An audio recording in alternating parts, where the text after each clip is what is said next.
Assalamualaikum warahmatullahi wabarakatuh. Kami dari kelompok 2 yang beranggotakan saya sendiri, Nailil Muhimma, dengan NIM 070203200067. Dan saya Muhammad Mirza Rahman dengan nomor NIM 070203200059. Dan pada kesempatan kali ini kami akan menjelaskan tentang sejarah lahirnya ilmu kalam. Di sini kami akan menjelaskan tentang latar belakang lahirnya ilmu kalam. Munculnya persoalan ilmu kalam dipicu oleh persoalan politik yang menyangkut peristiwa pembunuhan terhadap Khalifah Utsman. Pembunuhan tersebut dikarenakan tindakan Utsman dalam bidang politik yang mengangkat kerabat dekat sebagai pejabat penting dalam pemerintahan Islam, sehingga terdapat golongan yang tidak senang dengan tindakan beliau. Dan kemudian terjadilah pemberontakan di Mesir pada waktu itu. Setelah Khalifah Utsman wafat, diangkatlah Ali bin Abi Thalib, yang kemudian berujung pada penolakan Muawiyah atas terpilihnya Ali bin Abi Thalib sebagai khalifah keempat, dikarenakan tindakan Ali yang tidak menghukum salah seorang pembunuh Utsman, tetapi beliau malah mengangkat sebagai gubernur Mesir. Dan akhirnya terjadilah perang antara Ali dan Muawiyah, yang dimana pada perang Siffin itu Muawiyah berhasil membuat tipu muslihat dengan mengadakan arbitrase atau perjanjian damai. Perang ini merupakan serangan Ali terhadap Muawiyah sebab Muawiyah tidak mau tunduk kepada pemerintahan Khulafaur Rasyidin. Karena kekuatan tempur dan strategi perang terhadap kedua belah pihak yang nyaris setara, maka dianjurkanlah arbitrase untuk mengurangi jumlah korban yang gugur atau yang berjatuhan. Karena tindakan Ali yang menerima tipu daya dari pihak Muawiyah dalam peristiwa arbitrase tadi, maka muncul golongan yang tidak suka terhadap tindakan Ali tersebut yang menyetujui perjanjian itu, dan mengakibatkan golongan ini keluar dari barisan Ali dan menganggap Ali telah murtad. Golongan ini biasanya dikenal dengan golongan Khawarij. Selain pasukan yang keluar dari barisan Ali, masih ada juga para pasukan yang setia dengan Ali. Kelompok ini biasanya disebut dengan kelompok Syiah, yang kemudian pada perkembangan selanjutnya akan terbagi lagi menjadi beberapa sekte. Nah, persoalan kalam yang pertama kali muncul adalah masalah siapa yang kafir dan siapa yang masih tetap muslim. Khawarij memandang bahwa orang-orang yang terlibat dalam peristiwa tahkim tersebut adalah orang-orang yang kafir. Dari persoalan itulah yang kemudian melahirkan 3 aliran atau sekte teologi dalam Islam. Yang pertama ada Khawarij, yang kedua Murji'ah, dan yang ketiga Mu'tazilah. Ketiga golongan inilah yang disebut golongan pertama yang muncul pada teologi Islam. Pembahasan selanjutnya yakni tentang faktor-faktor yang menimbulkan lahirnya ilmu kalam. Faktor ini dibagi menjadi 2, yakni faktor internal dan faktor eksternal. Faktor internal ialah faktor yang datangnya dari dalam. Maksudnya dari dalam di sini yakni dari Islam itu sendiri datangnya. Kemudian faktor eksternal adalah faktor yang datangnya dari luar, seperti dari kaum Yahudi, kaum Nasrani, dan lain sebagainya. Yang pertama yakni tentang faktor internal. Ada beberapa faktor internal yang menimbulkan lahirnya ilmu kalam. Tepatnya ada 6 faktor. Faktor internal yang pertama yakni adanya perbedaan pemahaman dalam Islam.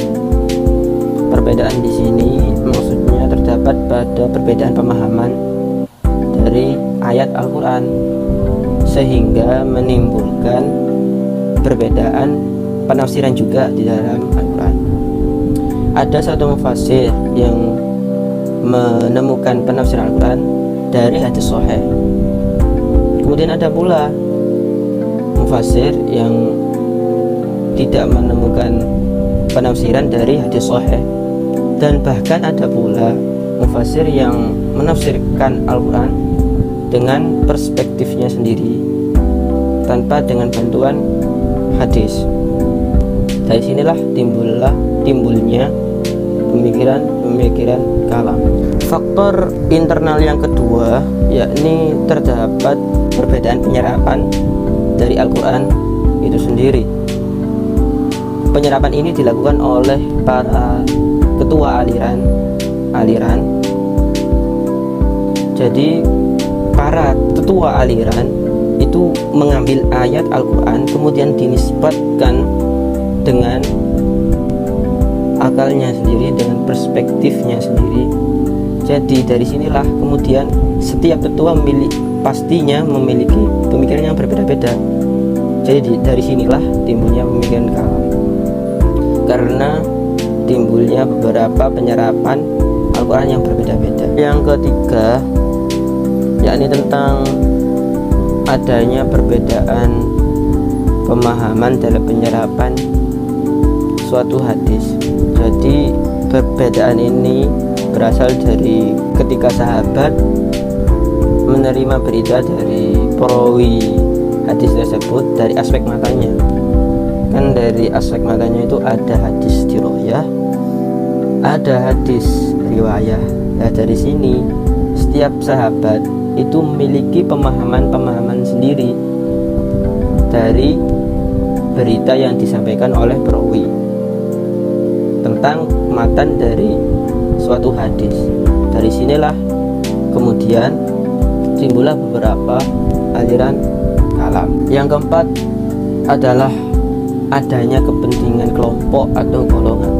Kepentingan ini memang salah satu faktor yang besar, faktor yang memicu timbulnya aliran ilmu kalam, yakni fanatik berkelompok, fanatik terhadap seseorang. Contohnya Syiah. Kelompok ini sangat mencintai sahabat Ali bin Abi Thalib. Kemudian ada firqah atau aliran sebaliknya, malah firqah ini, aliran ini membenci sahabat Ali karena suatu kejadian. Faktor yang kelima adalah terlalu mengedepankan akal atau terlalu menomorsatukan akal. Maksudnya bagaimana?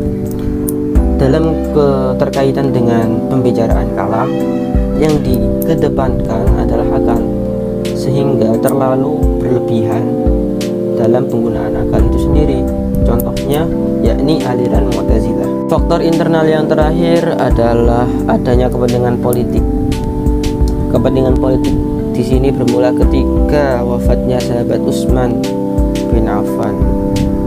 Dari sinilah terpecahnya umat Islam menjadi beberapa golongan, dan perpecahan ini kemudian hari menjadikan diri mereka,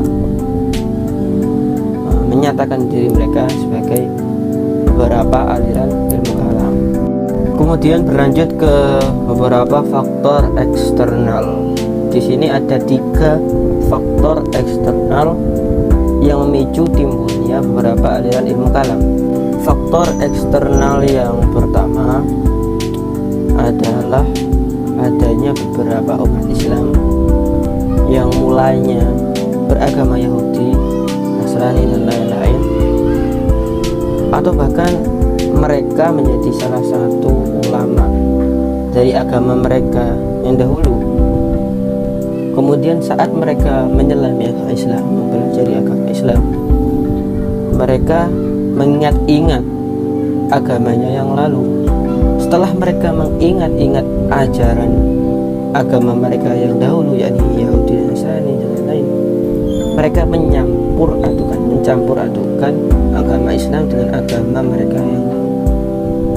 Dari sinilah kemudian timbullah beberapa aliran ilmu kalam. Faktor eksternal berikutnya yakni golongan Islam yang dulu,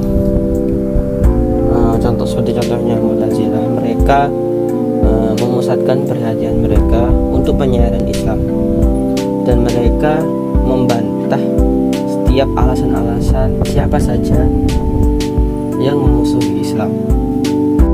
Dan kemudian untuk mengalahkan musuh-musuh Islam, secara tidak langsung kita harus mengetahui dasar-dasar pendapat mereka.